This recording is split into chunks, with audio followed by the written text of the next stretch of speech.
Hello प्यारे बच्चों, आज हम क्लास 6 का 5th चैप्टर पदार्थों का पृथक्करण पढ़ेंगे। हम अपने दैनिक जीवन में बहुत से मिश्रित पदार्थों को अलग करते हैं। कभी कुछ पृथक पदार्थ उपयोगी होते हैं तो कभी अनुपयोगी। प्रायः इसे हम अपने घर में देखते हैं। चलिए कुछ उदाहरण देखते हैं जो हम अपने घर में प्रयोग करते हैं। घर की चाय। सबके घर में चाय बनती है। चाय की पत्ती को छान के अलग कर लिया जाता है क्योंकि इसका उपयोग नहीं होता। पीने समय अगर हम इसे साथ में पिएंगे तो ये हमें कड़वा लगेगा, इसलिए इसे अलग किया जाता है क्योंकि इसका उपयोग नहीं है।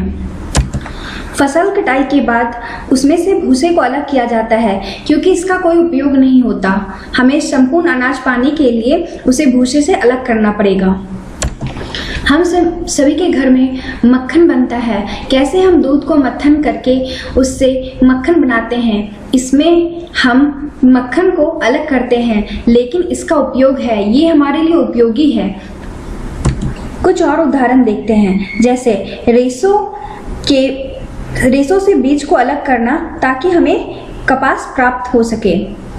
और जैसे हम कभी कोई खाना खाते हैं, उसमें से हमें कुछ चीज़ पसंद नहीं होती तो हम उसे निकाल लेते हैं, तो इसे भी पृथक करना क्या कहा जाता है। मतलब जो चीज़ हमें पसंद नहीं या उसको निकाल दिया।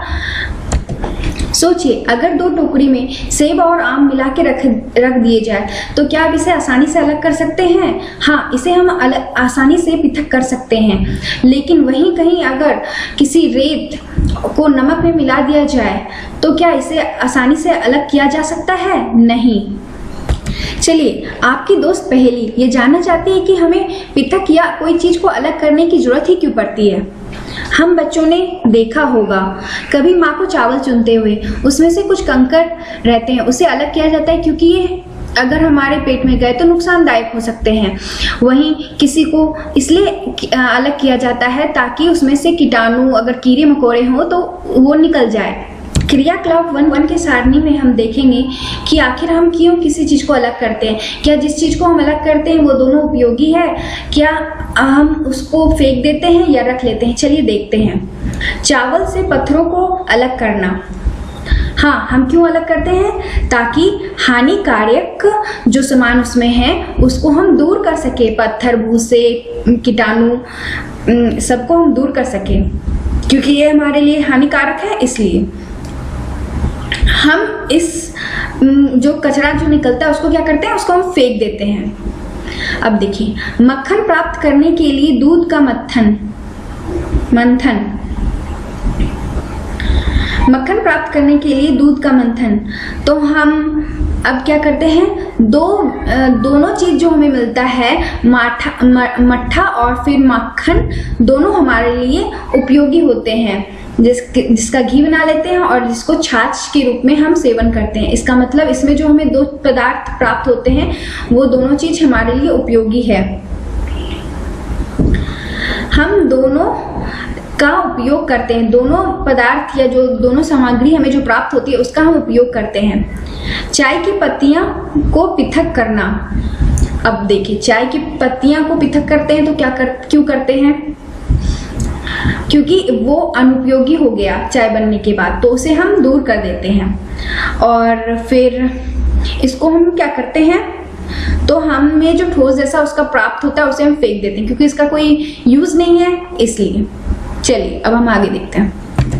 किसी पदार्थों को हम पृथक्करण इसलिए करते हैं ताकि हानिकारक तथा अनुपयोगी वस्तु को अलग कर लें। कभी कभी हम उपयोगी पदार्थों को भी पृथक करते हैं, जैसे आपका मक्खन हो गया, निकालने के लिए हम दूध छाली को सरा के उसको मथते हैं, उसमें से हमें दोनों चीज उपयोगी प्राप्त होती है। तो कभी कभी उपयोग के लिए हम पृथक्करण करते हैं, कभी कभी उसमें से जो चीज नहीं उपयोगी, जो हमारे लिए नुकसानदायक है, उसको अलग करने के लिए भी करते हैं। जिन पदार्थों का हमें पृथक्करण करना है उनके आकार, माप या उनके द्रव या उनके रूप में, स्वरूप में कुछ अंतर होगा, तभी हम उसका पृथक्करण कर सकते हैं।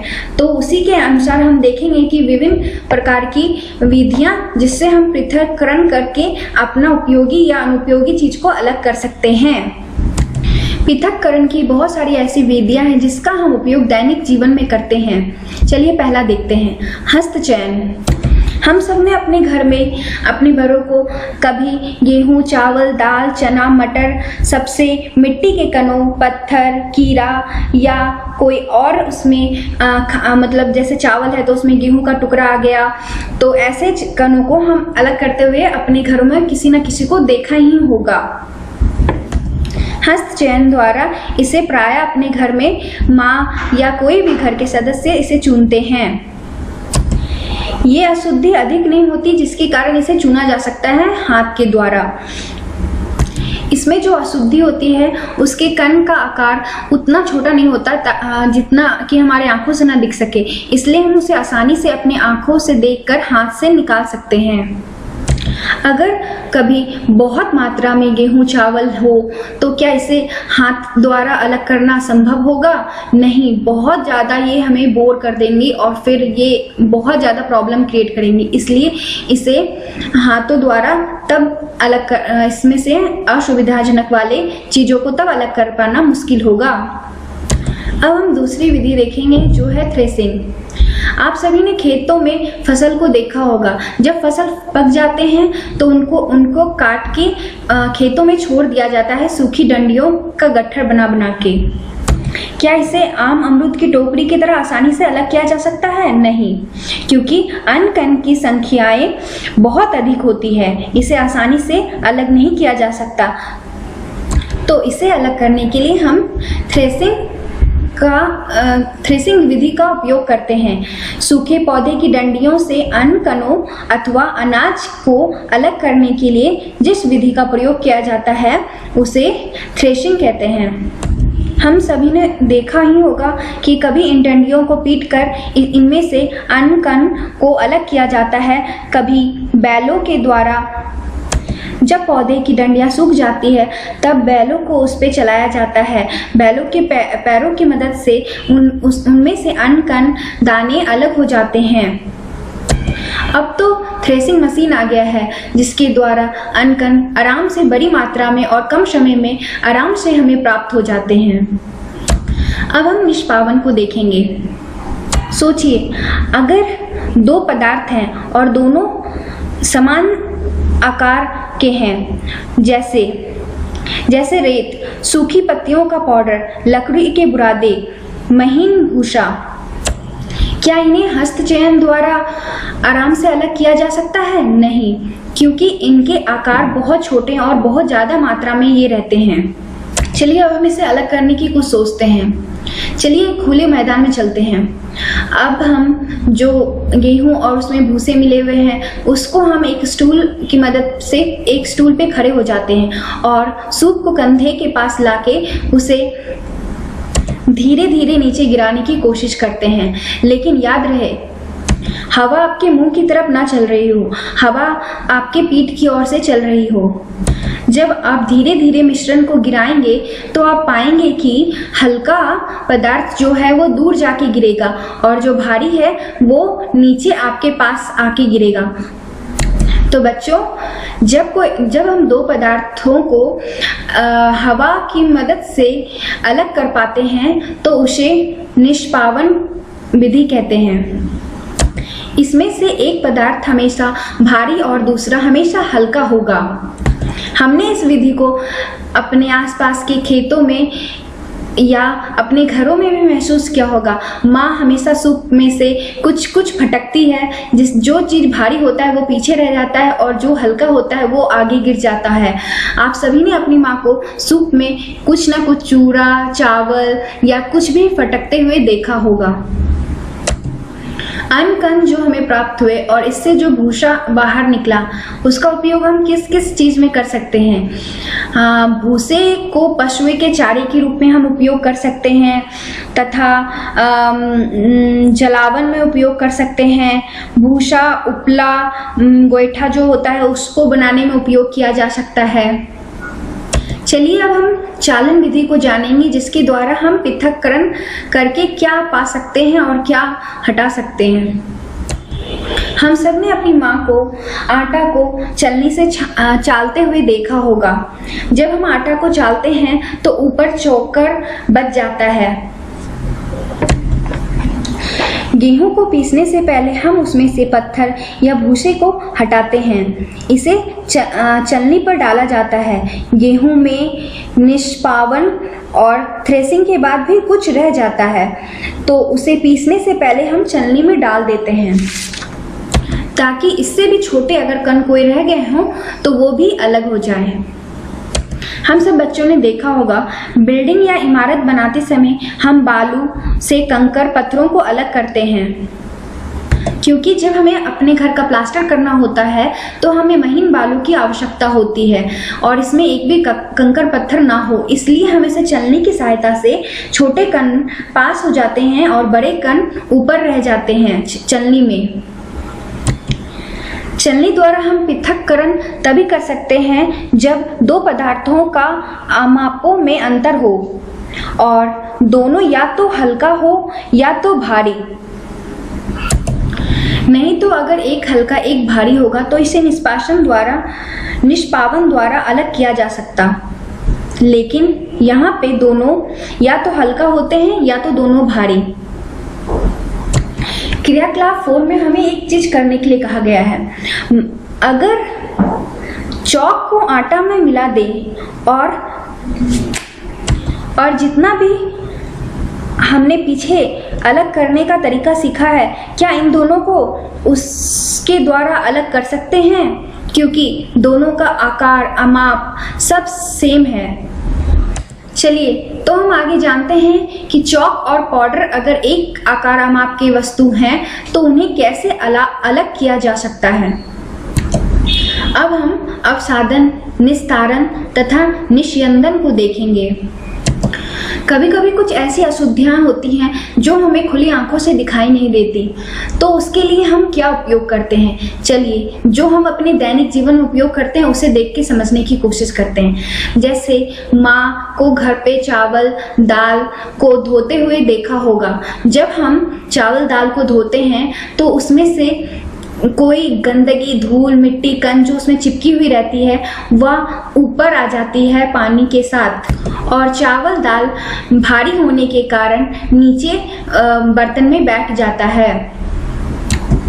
कुछ ऐसी भी अशुद्धियां होती हैं जो हमें दिखाई नहीं देती, जैसे धूल, मिट्टी, रसायन, उर्वरक, कीटनाशक जो हम फसल से कीट से बचाने के लिए उपयोग करते हैं। इसको अलग करना जरूरी है क्योंकि यह हमारे स्वास्थ्य के लिए नुकसानदायक होती है। जब हम चावल को पानी से धो देते हैं तो ये सब उससे अलग हो जाती है। इसलिए कहा जाता है ना, फूल फल सबको धो के खाना चाहिए। इसलिए कोई भी चीज बनाने से पहले हमें उसे धोना चाहिए। इसलिए माँ घर में चावल दाल को बनाने से पहले धोती है। तो बच्चों, जब हम किसी मिश्रण में जल मिलाते तो भारी जो पदार्थ होता है वह नीचे तली में बैठ जाता है, तो भारी अवयव के नीचे बैठ जाने के प्रक्रिया को हम अपसादन कहते हैं।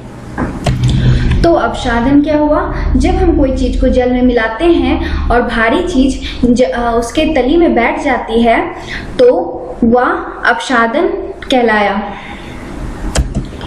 वहीं जब हम अपसादित मिश्रण जो नीचे तली में बैठ गया है उसे बिना हिलाए जल को निकाल लेते हैं तो इस क्रिया को हम निस्तारण कहते हैं।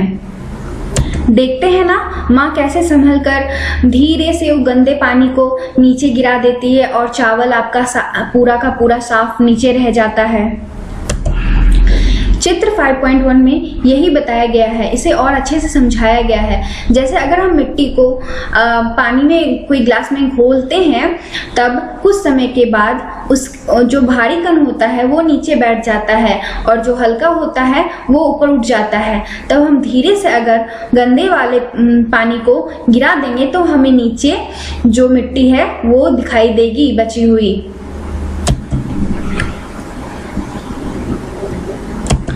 अपसादन तथा निस्तारण को हम दो द्रवों को अलग करने में भी उपयोग कर सकते हैं जो घुलनशील नहीं हो। जैसे हम अगर गिलास में पानी और ऊपर अगर तेल डाल दे तो क्या दोनों मिल जाएगा? नहीं। तो कुछ समय छोड़ देने के बाद तेल ऊपर आ जाएगा हल्का होने के कारण और पानी नीचे रह जाएगा।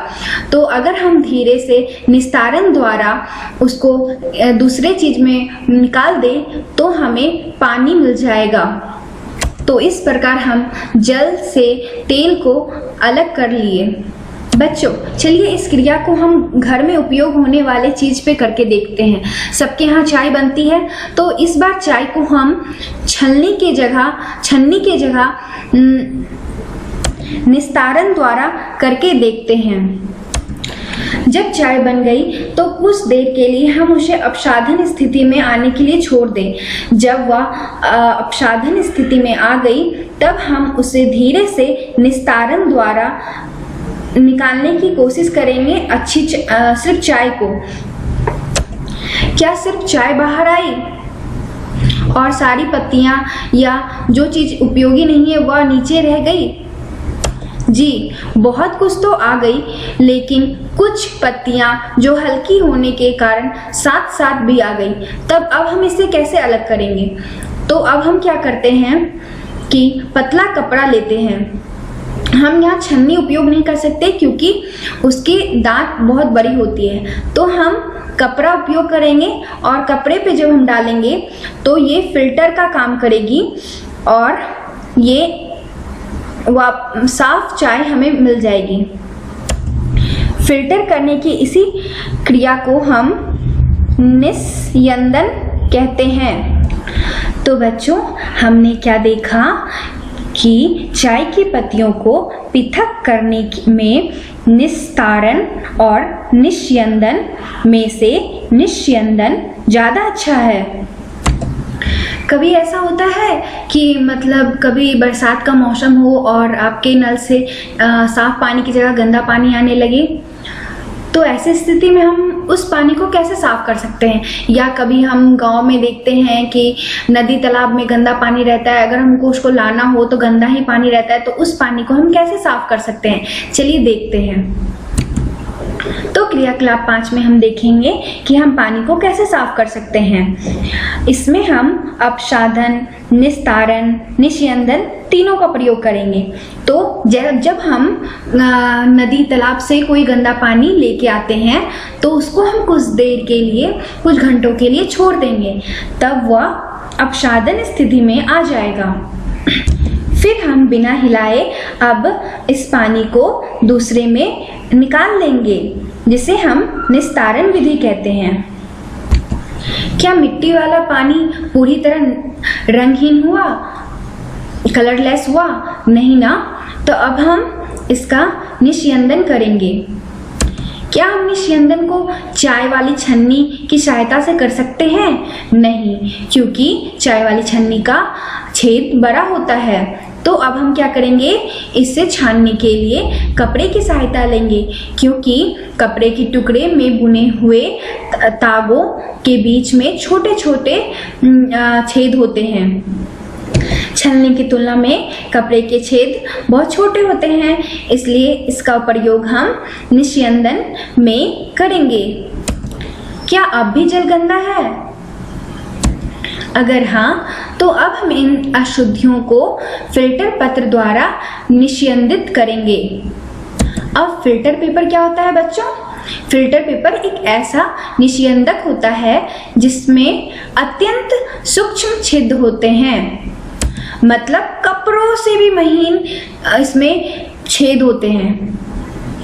चलिए अब हम जानेंगे कि फिल्टर पेपर को कैसे यूज किया जाता है। तो फिल्टर पेपर ऐसे गोल आकार का होता है, उसे हम शंकु बनाते हैं, मतलब कोन, जैसे आइसक्रीम का कोन होता है ना, उस शेप में बना के उसे कहीं पे जिसके ऊपर से जिसके नीचे हमें पानी को निकालना है उसके ऊपर रख देंगे किसी की सहायता से, और धीरे धीरे उसमें हम सारा मिश्रण डाल देंगे। ठोस कण जो होते हैं वो फिल्टर पेपर से नहीं गुजर पाते हैं। इस तरह हमें पूरी तरह साफ पानी मिल जाता है। हम निस्यंदन का प्रयोग अपने घरों में भी करते हैं। जैसे जब हमें फ्रूट जूस मतलब फलों या सब्जियों का रस निकालना होता है, तब उसमें से कोई भी रस्सेदार जो बच जाती हैं या बीज बच जाते हैं, उसे पार नहीं होने के लिए हम छन्नी या किसी कपड़े का प्रयोग करते हैं। उसी प्रकार जब हमें दूध से पनीर बनाना रहता है, तो पहले हम नींबू के रस को डाल के दूध को फाड़ते हैं, और जब दूध फट जाता है तब उसे हम कपड़े की छन्नी से छान के उसे ठोस स्वरूप प्रदान करते हैं। अब हम वाष्पन को देखेंगे। चलिए देखते हैं क्रियाकलाप 6 में क्या कहा गया है। एक बीकर लेंगे और उसमें हम नमक को पानी के साथ मिला देंगे। जब हम नमक को पानी में मिलाएंगे तो क्या इसके रंग में कोई अंतर आएगा? क्या आपको नमक उसमें मिला हुआ दिखाई दे रहा है? क्या नमक को आप आर पार देख सकते हैं? नहीं। चलिए अब हम इस बीकर को गर्म करते हैं। इस सॉल्यूशन को हम गर्म करते हैं तो हम क्या देखेंगे, जैसे जैसे जल वाष्प बन जाएगा वह जल की मात्रा घटते जाएगी, और नीचे जब पूरी तरह से जल वाष्प में परिवर्तित हो जाएगा तब हमें नीचे नमक मिलेगा। तो बच्चों, हमने जाना कि नमक को जल में अगर नमक घुल गया है तो उसे वाष्पन प्रक्रिया द्वारा अलग कर सकते हैं। तो बच्चों, जल को उसके वाष्प में परिवर्तन करने की प्रक्रिया को वाष्पन कहते हैं। जब हमारा जल गर्म करने पे या हमने देखा ही होगा, जब कोई जमीन पे जल रहता है और उस पे सूरज की रोशनी पड़ती है तो धीरे धीरे जल की मात्रा कम होती जाती है,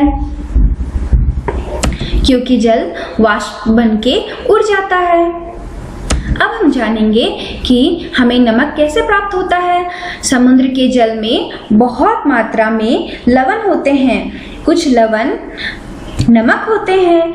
जब समुद्र के जल को बड़े बड़े गड्ढों बना के उसमें पानी भरकर रख दिया जाता है, तो समय के साथ सूर्य के प्रकाश के कारण ये वाष्प बन के जल ऊपर उड़ जाता है और ठोस लवण नीचे रह जाता है, जिसे हम साधारण नमक के रूप में अपने घरों में उपयोग करते हैं।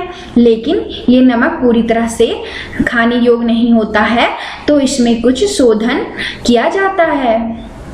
देखिए बच्चों, इस तस्वीर में ये समुद्र है, इसमें बहुत सारे लवण होते हैं।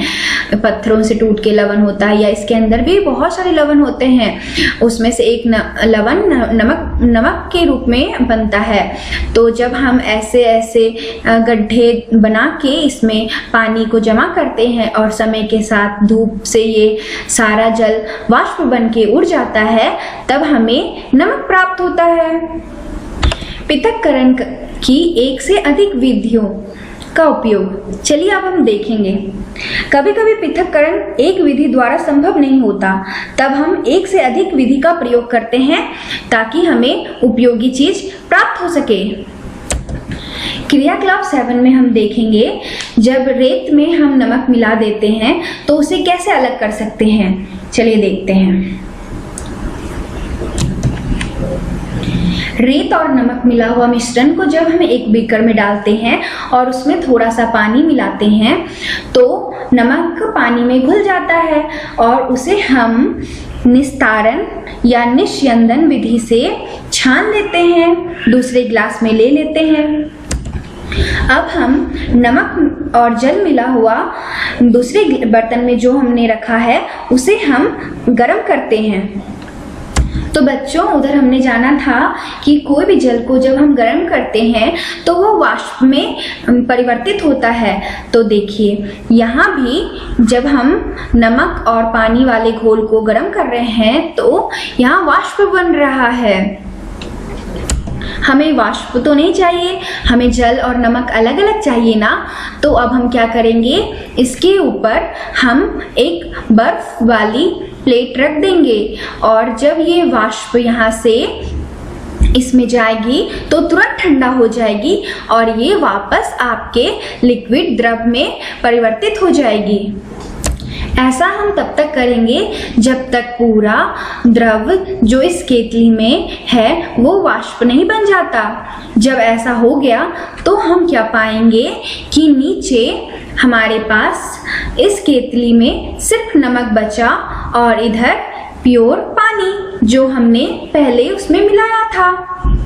तो बच्चों, जब वाष्प से उसकी द्रव अवस्था में परिवर्तन होने की प्रक्रिया को संघनन कहते हैं। तो आसान भाषा में हम कहेंगे, जब जल वाष्प से वापस पानी में परिवर्तित हो जाता है तो इस प्रक्रिया को हम संघनन कहते हैं, कंडेंसेशन कहते हैं। मतलब वो कंडेंस हो गया, वापस भाप पानी में परिवर्तित हो गया। बच्चों, जब दूध गर्म हो जाता है तो अगर माँ उसे ढक के रख देती है और कुछ देर के बाद जब हम उसका ढक्कन हटाते हैं तो हम देखते हैं कि उसमें पानी की कुछ बूंदें हैं। जो भाप बन के ऊपर गई थी वो वापस ठंडा होने के कारण बूंदों में परिवर्तित हो गई।